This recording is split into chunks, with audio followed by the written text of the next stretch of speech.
Feed Philadelphia is an organization on campus, and it's under Focus, which it has a bunch of outreach programs, and we primarily focus on hunger and homelessness.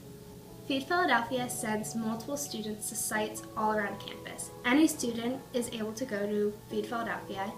We go to St. Francis Inn, which is one of the oldest soup kitchens in Philadelphia. We go to Sunday Breakfast Rescue Mission, Sarnelli House, and Face to Face. Feed Philadelphia gives students the opportunity to understand how greatly hunger is affected by low income.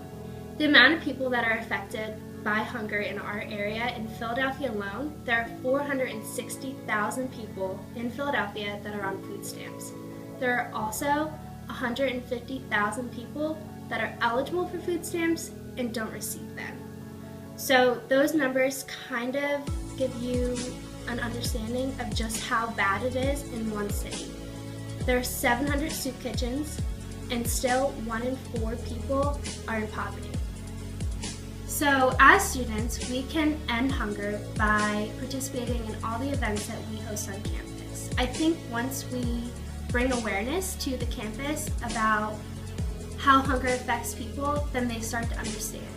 And obviously students are able to go to the soup kitchens whenever they want. And the events that we host on campus are sandwich making, which they come and make a PB&J for some of the local soup kitchens, and a hunger banquet, which shows students how a low-income family would eat for that night. I think the basic reason is a belief that universities have an obligation to the public good. In other words, you could imagine a university having an obligation only to its students or only to its faculty and staff, and we certainly have that obligation. Universities are in the unique position of being able to do more for the city in which we live, and to do more in terms of teaching our students about how to live their lives productively after they graduate from LaSalle.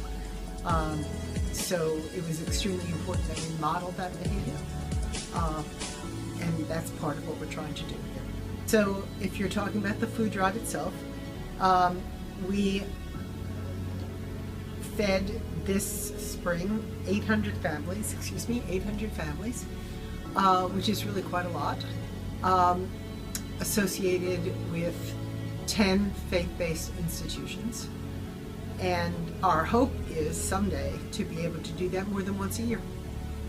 It has certainly partially raised hunger awareness. One of the nice things about this project is that we had a lot of help, not just from the particular classes that were immediately involved in the project, but also a lot of instructors included things about the project in their courses. So students were directed to do projects around issues of food sufficiency. What we're doing is minimal. We have a once a year feeding project. It's minimal. It's clearly not enough.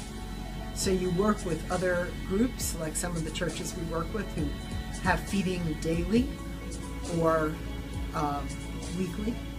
So our hope is to approach this on many levels and to encourage all of the people who participated or even heard about our food drive and Exploring Nutrition to continue thinking about that and the people who need that for the foreseeable future.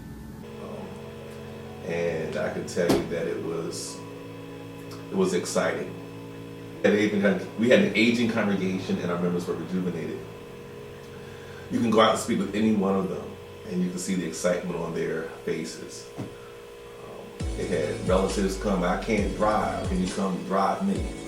Some of them were nervous about going to people's doors at first because they don't know them. If you don't know anyone and you go to their door, you don't know them, they were nervous and hesitant. I don't know if anybody else would be, especially if you're older. And we walked back on the stranger's door, and the reception that they received was so great. They're excited to do it next year. In fact, they don't really want to wait another year to do it. That's how excited that they were. short and long term goals is to continue as a short term. The long term is to expand his radius, his outreach, and get more more diverse community involved. Meaning, get the youth involved, get the children involved, get a family project. So.